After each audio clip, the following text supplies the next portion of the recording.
Good evening, Gusties, and welcome back to the last GAC TV episode of the semester. I'm Liz Kramer. And I'm Courtney Train. Before Thanksgiving break, Gustavus opened dialogue surrounding rape culture during the event The Evolution of Rape. Faculty and administration discussed the history and culture surrounding sexual violence that continues to permeate college campuses. Here's more. Earlier this year in January, the White House launched the Task Force to Protect Students from Sexual Violence. As 1 in 5 women is sexually assaulted in college, campuses across the nation are re-examining their sexual misconduct policies. Here at Gustavus, students, with support from faculty and administration, take matters into their own hands.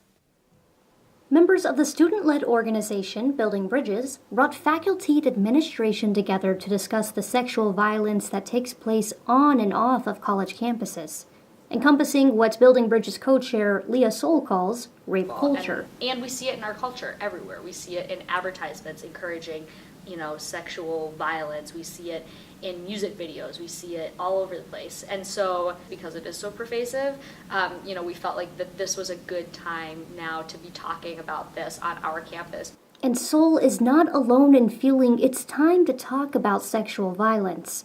Dean of Students Jonas Van Hecke says it's important because it's happening. We have victims of sexual misconduct on our campus, and so it's really important for us to talk about that, not just in ways that we can support victim survivors, but also in ways that we can end that culture. One speaker at the event, Elisa Rosenthal, complimented Van Hecke for her commitment to transparency, because it's this commitment and passion that will allow colleges to move forward on sexual assault. When the whole of our community puts its time and attention on something, like we stand in a place where there's such an increased likelihood that we really will make a difference, that we really will shift culture and shift behavior. The panel was a pre-event to the Building Bridges conference titled Hidden in Plain Sight, Recognizing and Rejecting Rape Culture, which takes place March 7th.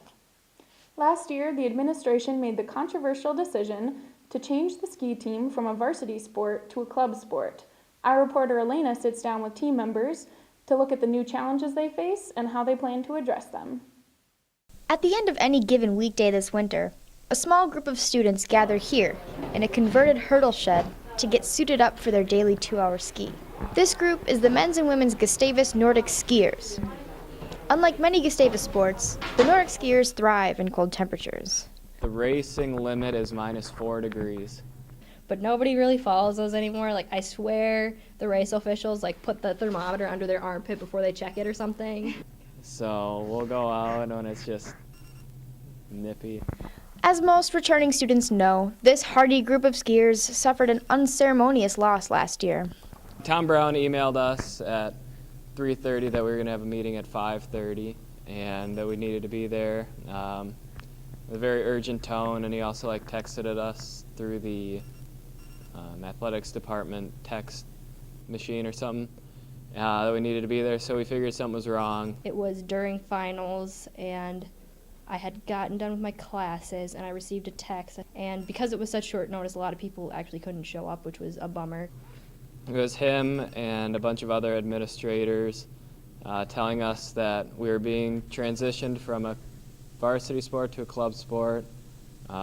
We asked him a bunch of questions, but he refused to answer them and just said that was good for the future of the college, and he couldn't really give us any more information than that.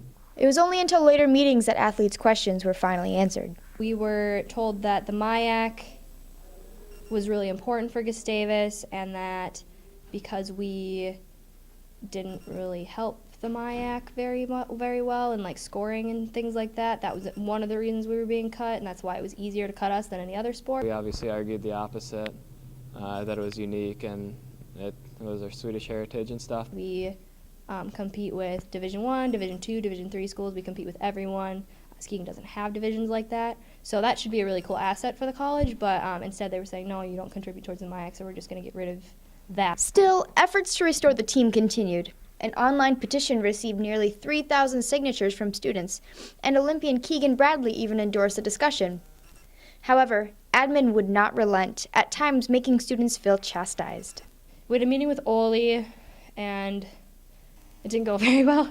We got a lecture about how we use social media. I posted something about how the meeting went and how Ole's not bringing our team back, whatever. This is just the end of our team as a varsity sport. And then we thanked everyone for supporting us, and I ended up getting blocked from a page because of it. I got blocked from Overheard at Gustavus because of something. I don't know. I really don't know. But that was right after Ole had a conversation with us about how to use social media effectively, so I'm assuming something had to do with that. I don't know. Despite these continued meetings, the skiing team still felt largely in the dark. The way we actually found out that it had to do with finances was I called Rebecca, who's our president now. So I just said, hey, as a member of the board of trustees, can you tell me what's going on, because the president's not telling us, the athletic director isn't telling us because he feels like he can't. My coach can't tell me anything because the athletic director doesn't feel like he can say anything, so my coach can't. And then she said, oh, it has everything to do with money. I'm on the board of trustees. That's why we were making budget cuts. That's why your team can't be supported anymore. This situation is not unique to Gustavus. St. John's and St. Ben's skiing teams have recently transitioned to club teams. Gustavus Athletic Director Tom Brown, who declined an official interview, said in an email that we are committed to making sure that skiing is a successful club here at Gustavus, and that efforts had been made to ensure that, including retaining their head coach in a paid position. Student athletes, however, have noticed a few unavoidable changes. Our coach took care of our finances and everything, and that was really easy to do. But now that our money's not coming from the same place, and now that our money's coming from Student Senate and fundraising, it's been a little harder. And not everybody's there every day anymore. It sort of seems like people just come and go, which is kind of disheartening to see. I feel like a lot of us were left wondering, what's the point, kind of afterwards, what's the point of doing this? What's the point of continuing when we're just a club now? When we compete with other colleges in college races, because we don't have NCAA eligibility, our results don't count. So we'll be they'll tell us what we got, but in the end, we're not scored. But we're going to compete in the same races. I just don't know if we're going to be scored as a team anymore. It kind of makes me wonder what's going to happen to the ski team in 4 years when us people that came here to ski varsity level are gone.